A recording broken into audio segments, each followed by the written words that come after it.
Daí pessoal, de novo aqui dentro do Symbol. Uma coisa que eu gostaria de mostrar é o som do Symbol. Uma coisa que realmente não me agrada muito. Não me agrada não pelo som em si, pois ele tem coisas importantes como, dá pra perceber aqui, controle no volante. Isso que é maravilhoso.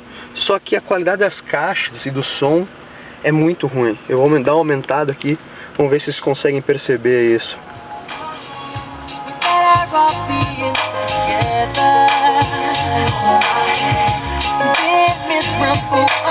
O Symbol, deixa eu baixar um pouco. O Symbol vem de fábrica somente com um par de caixas frontais e com um par de tweeters aqui em cima. A localização até é boa, só que a qualidade é muito ruim, o som chia muito.